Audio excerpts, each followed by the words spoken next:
This year, Study.com released their new College Starter program, and I am confident that it beats Sophia in just about every single way. I'm going to give you 5 reasons why I think it's the superior product for people wanting to earn college credit outside of college. But first question, what is it? Basically, Study.com used to charge $235 a month, and you'd be able to earn about 6 college credits. You could pay a little bit more, and you could earn some more credits, but it was always very expensive compared to some of its competition. If you could choose between a course on Sophia and a course on Study.com, most people would choose Sophia because Sophia lets you take unlimited number of classes in a month, and it only costs $99. And of course, the Study.com proctored tests were also a big turnoff for a lot of people. I personally love taking tests, so that wasn't so much of a problem for me, but I'm a little bit weird, I get it. But despite all of that, Study.com was still accepted by more colleges and offered 3 times the number of courses to choose from, including a lot of upper level credits that you just couldn't get anywhere else. So for a lot of people, Study.com was still a really vital part of their hacking strategy. I would say that probably like 80% of our clients did Study.com for at least one course. Well, Study.com realized Sophia was beating them on that level, and they went ahead and cut their product in half. On one hand, you have College Saver, which still costs $235 a month, but on the other, you have College Starter, which costs $95, incidentally beating Sophia by $4. I love how they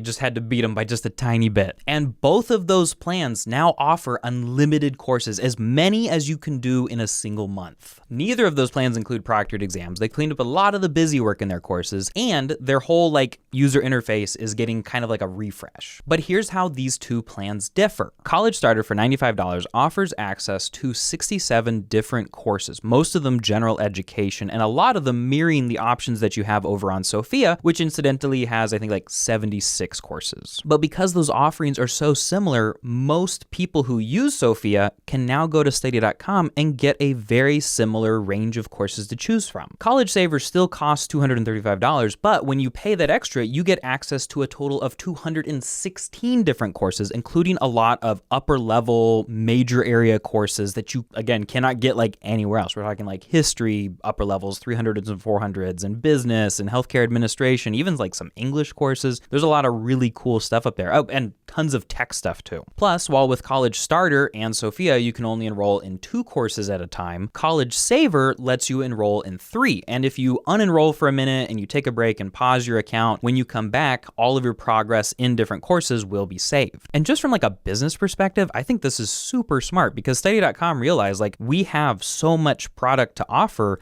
and we're trying to compete with Sophia that has so little, has less overhead, and we shouldn't really be competing with that on price because we offer so much. And so the fact that they split their product in 2 means that now a lot of people can go through Study.com, College Starter, do their general education stuff for $95 a month, and then when they're ready to do their upper levels, it's just a simple matter of upgrading your account for a month or 2, paying the $235, getting those other high-level courses, transferring everything over, and you're good to go. So here's the question. If Sophia and Study.com's College Starter are very similar products, it's just a $4 difference, very similar number of courses and options, why would I recommend going with Study.com over Sophia? The first reason is a personal preference / ethical one, and that's that the parent company that owns Sophia also owns Capella and Strayer University. You probably noticed if you ever looked at those 2 schools, they do have some integrations with Sophia, and I think that is really cool. But there's a lot of things I don't like about for-profit schools. Generally, their budgets are huge on advertising. They're just trying so hard to convince people to go there and to bring government loan money with them. And then once you get there,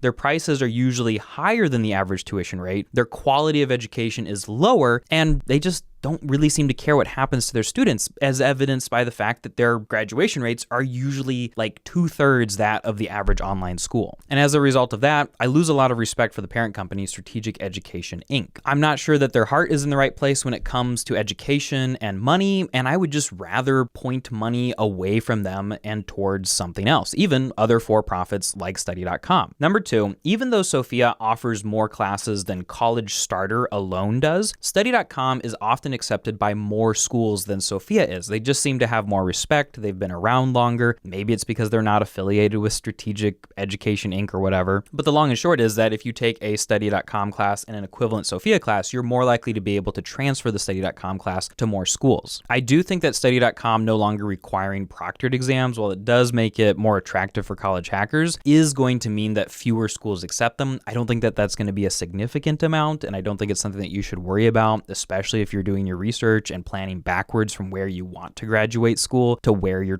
picking where your credits are coming from. But, it could be a negative down the line. Number 3, study.com does something that's really cool that Sophia and a lot of others do not do, and it's that they actually let you test out of their own courses and like their own mini modules. So there's a couple of ways you can do this. Number 1, if there is a lesson or a module that is shared between 2 study.com courses and you finish it in this course, you get credit for also completing it in this course. So, like say you had 2 business classes and they both have a chapter on management and they both use the same source material. Well, great. You just finished part of each course, and then you can still transfer each course in for credit, providing your school accepts it. The other thing that they do that's really cool is at the beginning of a lot of their courses, you can actually go take a little mini quiz/test, and depending on the number of questions and which questions you get right, it'll actually tell you, hey, no need to study this chapter or this module or this lesson, which is really good for people who already know their stuff or are quick learners, because it means that they can move through the course material even faster. Okay, I got a little bit ahead of myself there. That was actually reasons 3 and 4. 3, that they have a lot of overlap, and then number 4, you can do little mini test outs. And then number 5 is a combo reason, partially a cop out, just because I'm tired of thinking of reasons, but it's because study.com is overall going to be cheaper and easier than Sophia. When you're looking at those gen eds, it's $4 cheaper a month. You would have probably had to go to study.com eventually anyway for that, level up to $235 a month. And now that you don't have limits of courses per month,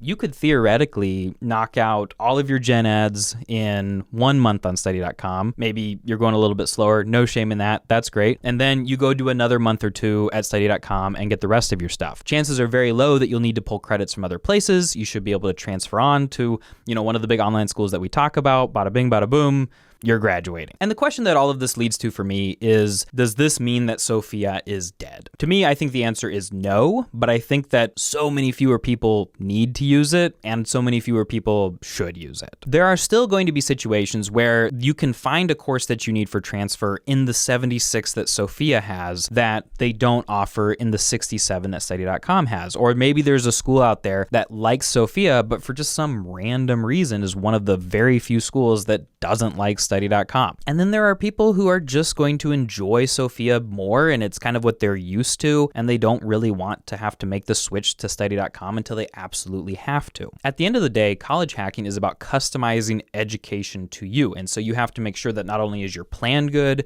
and you're going in the right direction, but also that you're comfortable with the plan that you've chosen. So you need to choose the credit software that makes the most sense to you. It just so happens that based on these changes recently, I think that study.com is going to be making more sense for more people from here on out. If you want to give study.com a try, go ahead and check out the link in the description. Thanks for watching, and happy hacking.